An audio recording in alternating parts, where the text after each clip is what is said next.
J'en reviens pas à quel point il existe en ce moment 2 conversations parallèles qui ne se recoupent pas beaucoup. C'est-à-dire, je sais pas pour vous autres, est-ce que vous lisez encore les journaux traditionnels? Est-ce que vous regardez les nouvelles? Ou vous découvrez les informations sur les réseaux sociaux? Puis là, on le sait, ceux qui sont sur Instagram ou sur Facebook, bien là, au Canada, il n'y a pas vraiment de nouvelles. Fait qu'il faut être sur LinkedIn, il faut être sur TikTok, il faut en sortir un peu parce que là, vous savez, il y a une loi. Le Canada essaie de mettre de la pression sur Facebook pour qu'ils partagent les revenus avec les médias traditionnels, dont le modèle d'affaires est beaucoup affecté par Facebook parce que c'est ça, les gens lisent plus les journaux sur les sites des journaux. Les gens partageaient tous les articles sur Facebook. Puis peut-être Instagram moins, là, mais donc ils partageaient ça là et les gens les voient moins. Ah, il y a X aussi, je l'oublie tout le temps parce que ça, c'est le cousin toxique. Tu sais, là, c'est lui qui fume puis qui pue puis qu'on n'invite pas souvent à un party. Non, Twitter, ça fait longtemps que j'ai arrêté ça. J'ai comment, tu sais, dans les débuts, j'aimais ça pour pouvoir... je découvrais... Il y avait moyen de découvrir des choses sur des sujets que t'aimais beaucoup plus facilement que sur Google, mettons. J'aime, moi, un réseau social qui est aussi un moteur de recherche. Ça, c'est mon côté geek, là.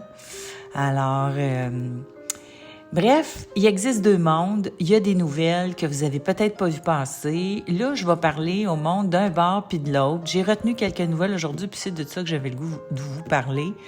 Pas un sujet particulier, parce que vendredi, je vais faire un deep dive. Alors, je vous l'ai teasé, ça fait longtemps que vous l'attendez, fait que je vous le fais pour vendredi. Mais aujourd'hui, des petites nouvelles en vric et en vrac, puis des petites nouvelles de moi, tiens, si ça vous tente. Alors, bienvenue, vous êtes à J'ai une idée. Mon nom est Jeannie Duquette. Je suis animatrice de podcast depuis 2017. 2017-2018, je pense. En fait, j'ai eu la chance de me faire offrir une émission à la radio après la publication de mon 2e livre qui s'appelait « Faire une femme de soi ». Et depuis ce temps-là, donc, je reçois des femmes à la radio qui me racontent leur parcours. Des femmes fascinantes de qui j'apprends énormément. Des belles rencontres. Et j'ai voulu construire dès le début, parce que je suis amateur de podcast depuis longtemps, depuis en fait que j'ai accouché de ma fille. Moi, j'ai eu une fille, elle est née en 2011. Et comme plusieurs mamans, j'ai eu beaucoup de nuits blanches. J'ai eu beaucoup de pas dormir. Mon conjoint, lui, il se levait à, je pense, 4h30 du matin. Fait que si je dormais pas, fallait pas que je fasse trop de fracas non plus pour pas ruiner, tu sais, tant qu'à ruiner une nuit, pas en ruiner 2, n'est-ce pas? Alors, j'ai pris l'habitude, j'écoutais des podcasts dans la nuit, tu sais, dans les premiers, là. Alors, j'écoutais des podcasts avec mon écouteur, puis ça me permettait au moins de pas être dans mon lit à me revirer de bord, parce que c'est pas se réveiller, c'est se rendormir difficile quand t'as un bébé, tu te réveilles 3-4 fois par nuit, puis te rendormir à chaque fois, c'est pas toujours évident.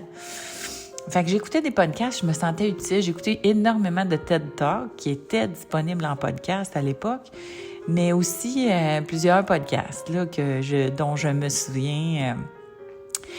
Bref, quand j'ai eu ma première émission de radio, donc je voulais la construire sur la forme d'un podcast, c'est-à-dire que les podcasts qui avaient une forme particulière, c'est qu'au début, les animateurs parlent un peu d'eux autres. C'est un peu un journal, tu sais, ils racontent un peu c'est quoi leur vie, leur quotidien, tu sais, c'est là qu'ils connectent un peu avec leur audience, puis ensuite, on va à l'entrevue. Alors, je me souviens quand j'ai commencé mes shows radio, puis j'avais des thèmes au début, supposons le thème c'était la persévérance, mais là au début je racontais une anecdote de persévérance, tu sais. Puis après ça, j'allais à mon entrevue avec mes invités, j'en avais 2. Puis à un moment donné, j'ai fini par en avoir juste une. J'aime ça, des deep dives. Je suis une fille deep. Je vous ai dit dans le dernier podcast que j'étais neurodivergente. Fait que ça, c'est une des caractéristiques, c'est que de la neurodivergente, ça, je savais pas, mais ça m'a fait du bien de l'apprendre. C'est que on a de la misère avec le small talk. Fait que moi, j'ai toujours eu de la misère avec le small talk, tu sais. Même dans mes courriels, les gens me trouvaient brusque au début. Tu sais, j'allais trop directement au but. Je faisais pas les formalités. Tu sais, salut, comment ça va? Tu vas-tu bien aujourd'hui? Nanana. Tu sais, j'allais tout de suite à t'as-tu tel dossier, telle affaire? Ça faisait un peu brusque. Alors, même chose d'un cocktail. Ben de la misère avec fait beau aujourd'hui.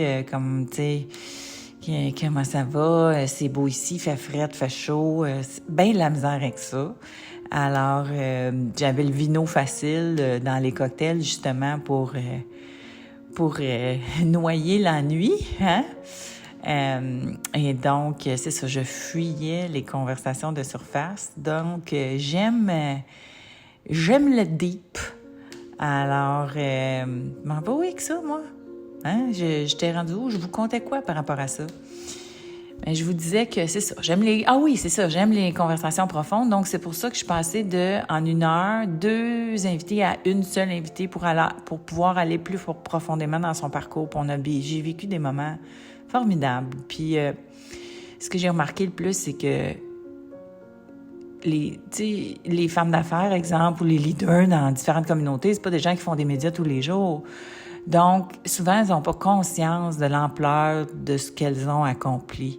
Elles n'ont pas conscience des choses formidables qu'elles ont créées ou fondées ou orchestrées pendant leur parcours de femme leader. Puis c'est ces moments-là aussi qui étaient qui sont le plus fun là, à faire vivre à la personne, mais à découvrir pour moi puis pour l'audience. On découvre des choses. Tu sais, on dit « Ah, elle a fait ça! » Donc, c'est vraiment trippant. Donc, voilà où j'en suis aujourd'hui à animer aussi ce podcast qui est un podcast plus... j'ai commencé à faire des podcasts tout seul.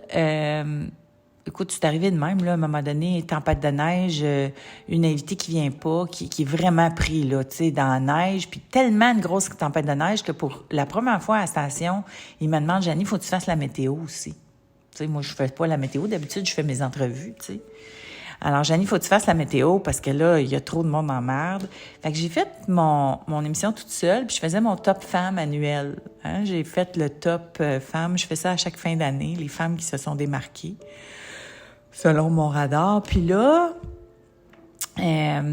donc, fais mon top femme toute seule.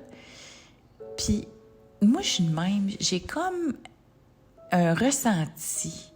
Quand il y a... Tu sais, j'ai ressenti, il y a de quoi qui se passait. Tu sais, c'était le fun. J'ai aimé ça, parler de ces femmes-là. Parce que je peux pas toutes les recevoir, hein, les femmes formidables qui font des choses. Bon, moi, j'essaye, là, de les contacter. Puis, tu sais, il y en a qui sont dans d'autres pays, là. Malala, puis elle peut pas venir à mon émission radio, là, malheureusement, là. Fait que je peux pas toutes les rencontrer, mais j'aime ça en parler. Hein, celles, les badass, les disruptives, celles qui changent le monde. Donc, j'ai vraiment trippé à faire ça.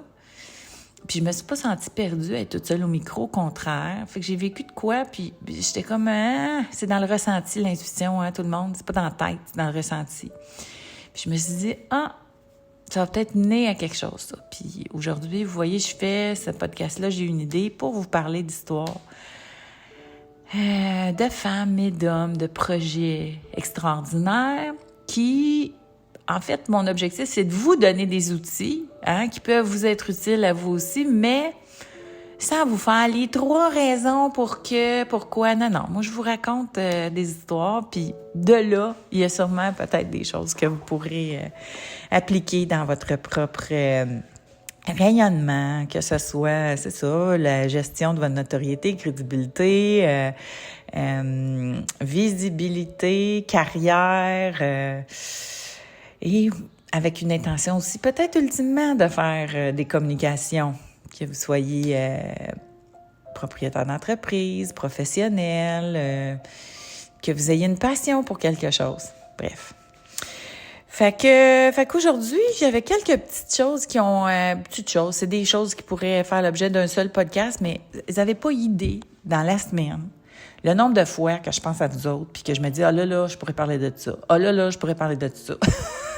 Donc là, je me dis, bon, là, je vais faire quelques petits sujets. Première chose que je voulais faire, c'est revenir un peu sur Chappell Roan. Parce que là, Chappell Roan, je vous en ai parlé, je pense, à l'épisode 4. Puis si vous l'avez pas vu passer, je vous recommande d'aller l'écouter. Puis merci à tous ceux qui prennent la peine de s'abonner au podcast, que ce soit sur YouTube ou sur les plateformes audio. Ça favorise beaucoup la découvrabilité du podcast, puis ça m'aide. Merci beaucoup. Donc, Chappell Roan, j'ai vu des choses passer depuis un mois, depuis que... Ça fait 2 mois, je pense, que je vous ai parlé de Chappell Roan. Donc, depuis ce temps-là, elle est venue à Montréal. Elle a tout cassé. Les gens ont capoté. Ensuite, elle a été à Lollapalooza et elle a battu le record d'audience live de toute l'histoire de Lollapalooza. Puis on parle de quelque chose qui existe depuis 25 ans. Puis ce qui est fabuleux dans l'histoire de Chappell Roan, c'est le niveau d'engagement. Parce que, tu sais, vous allez me dire, Janie, il y en a des vedettes qui deviennent des vedettes. Puis, tu sais, pourquoi Chappell Roan, c'est plus? Bien, c'est parce que le monde l'aime avec beaucoup plus d'intensité et d'engagement que normal. Puis, il y a plusieurs choses qu'elle a fait qui ont créé ça. C'est pas juste les chansons, c'est pas juste le niveau de maîtrise qu'elle a développé rapidement, ça fait 10 ans qu'elle fait de la scène, mais tu sais, elle a mis en place un show qui est comme un autre niveau, qui va vraiment éblouir les gens. Parce que tu peux devenir big, là, t'as un numéro 1 mondial, mettons, puis là, oups, tout le monde veut que tu ailles faire des shows, puis tu peux aller tout bêtement faire ta toune, comme j'ai vu Teddy Swims faire.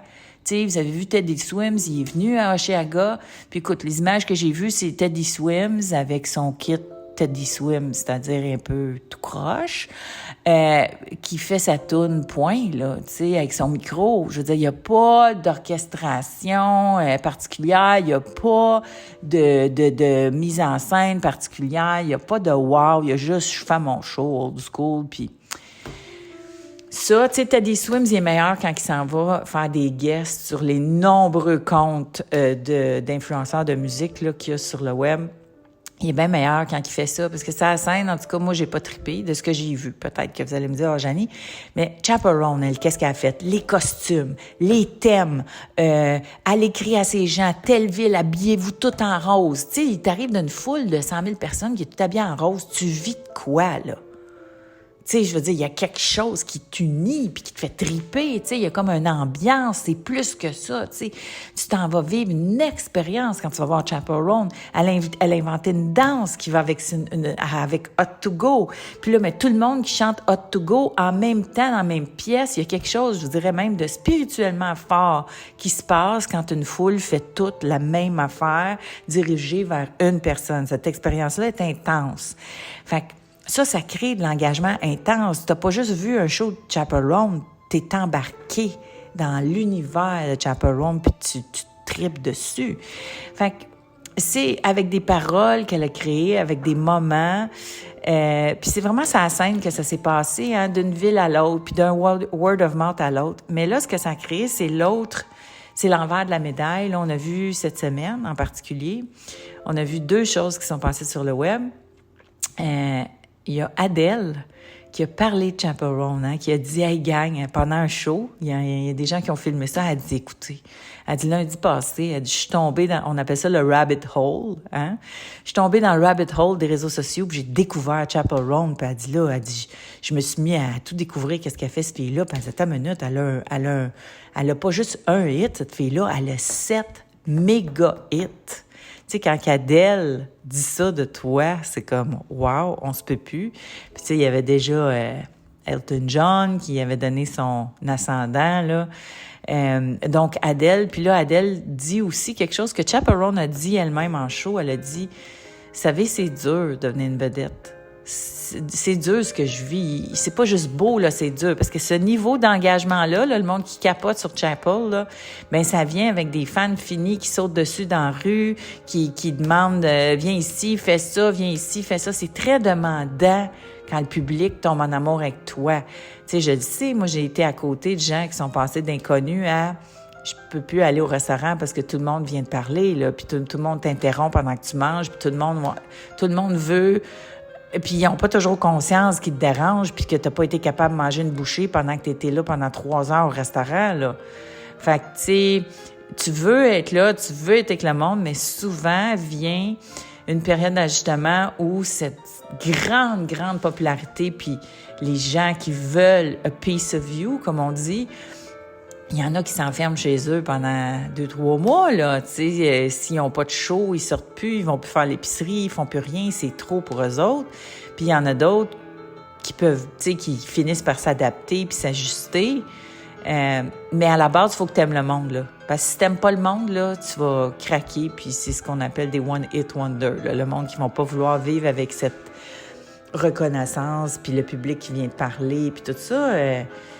t'es pas faite pour ce métier-là. Là. Mais bref, Chapel Roan, elle trouve ça dur. Puis là, elle a mis un post sur les réseaux sociaux cette semaine en disant, là, c'est rough. Là. Là, elle a expliqué, tu sais, qu'est-ce qui s'est passé dans la rue, de quelqu'un qui disait, donne-moi une photo, je veux une photo. Puis là, elle expliquait, écoute, tu sais, elle a une vie, là, elle s'en allait à un rendez-vous, puis elle pouvait pas. Puis là, la personne s'est fâchée. Puis là, elle se fait stalker. Il y a des stalkers qui viennent avec ça. Parce que oui, aussi, ça vient. Il y a des personnes qui...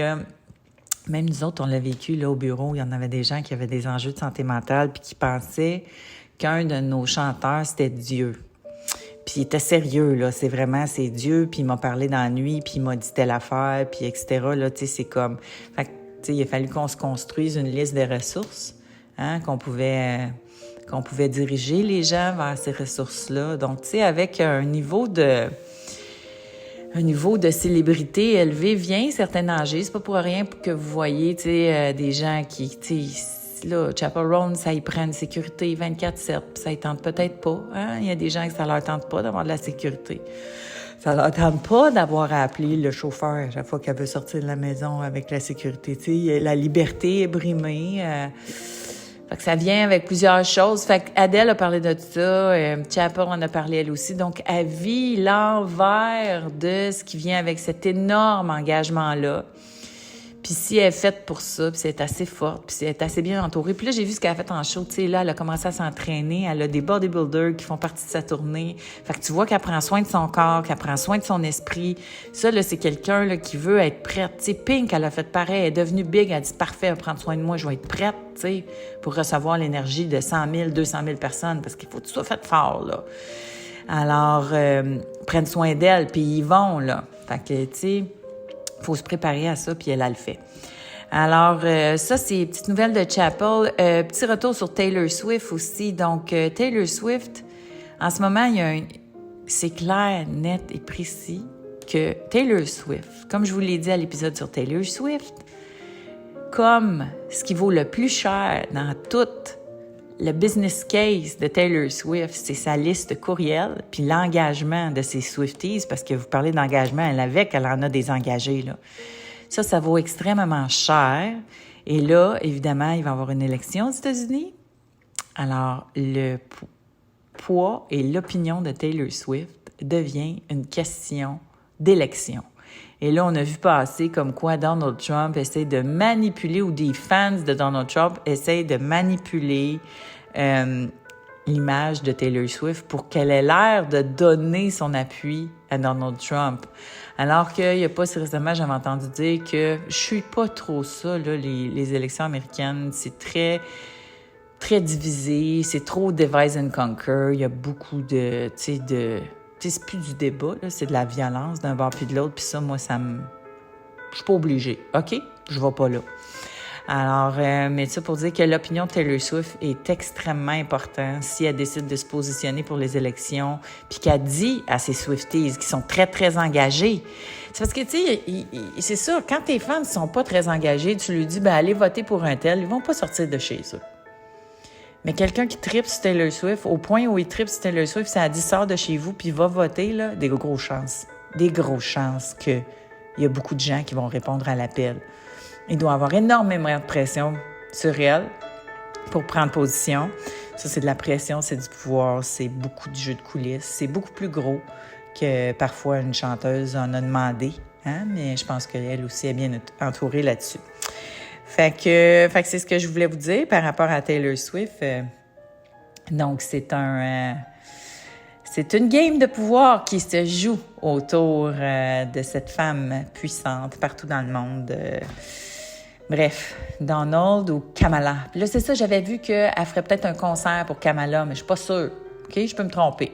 Donnez-moi la permission de vous tromper. Si on s'en vient au Québec, quelques nouvelles au Québec. Donc, Cube Radio qui a licencié son contenu à Leclerc Communications, qui est propriétaire de la chaîne 99.5 à Montréal, qui était jusqu'à tout récemment Weekend, pour diffuser donc le contenu. Là, petite chose à savoir. Là, Cube Radio, je sais pas si vous avez déjà écouté ça, mais tu sais, c'est la plupart des personnes qui sont là sont des gens qui sont déjà soit à LCN, soit à TVA, soit dans le Journal de Montréal. Il y a une règle au Canada qui dit que tu peux pas être propriétaire d'une radio et d'une télé généraliste en même temps.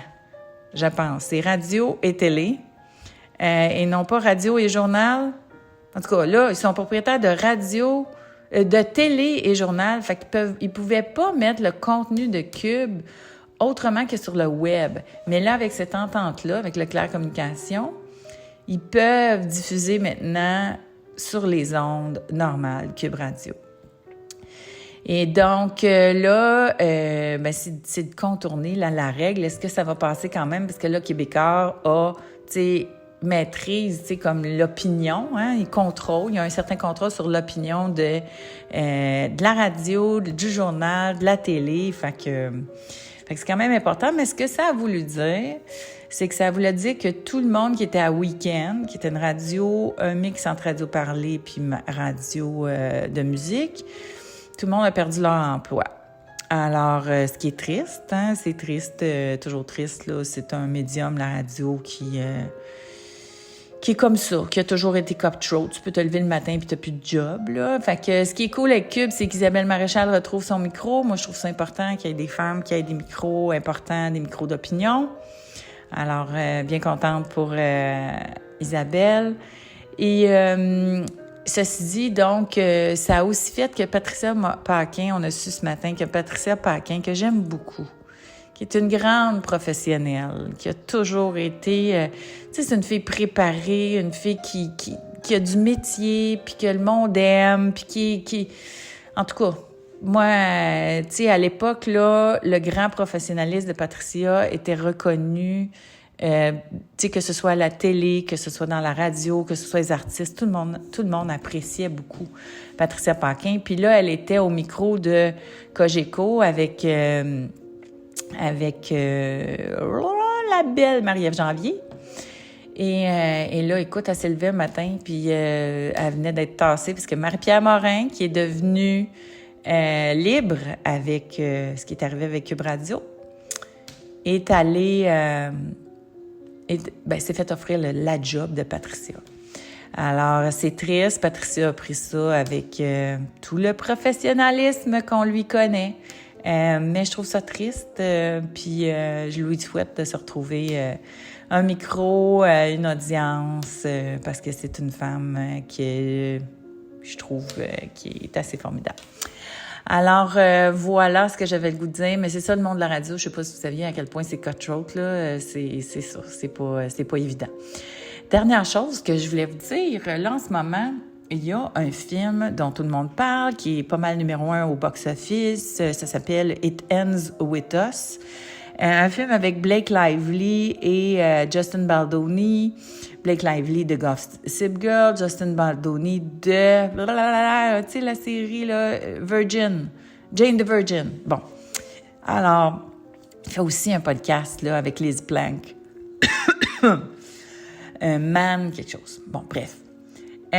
Et donc, le film, tout le monde parle de ce film-là, dit qu'il est bon. Ça, c'est tout le monde qui est pas ses réseaux sociaux puis qui écoute pas les nouvelles des réseaux sociaux. ben ils se disent bon film, ça marche, c'est un livre de Colin Hoover, c'est la fille de Gossip Girl, là, c'est le gars, ça doit être intéressant, on va aller voir le film, tu sais, puis il y a un bon bouche à oreille. Fait que les gens aiment le film. Mais pendant ce temps-là, sur TikTok et Instagram, même YouTube, c'est la controverse avec un grand C. Tellement qu'il y en a qui disent, ils ont-tu créé ça pour créer un buzz autour du...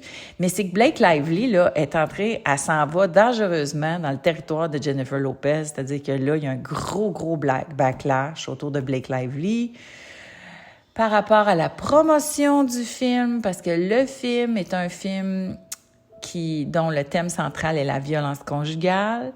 Le film a été promu par Blake Lively avec un ton vraiment « allez-y entre filles, habillez-vous en fleurs, allez passer un bon moment ». Tu sais, les gens lui reprochent de l'avoir promu à la façon de Barbie, mais ce qui a déclenché tout ça, c'est qu'à la première, le réalisateur et acteur principal, Justin Baldoni, n'a pas été pris en photo avec personne du cast, surtout pas Blake Lively. Blake qui l'a unfollow sur Instagram, et là, les fans ont commencé à voir ça, à dire, mon Dieu, ils se sont chicanés pourquoi?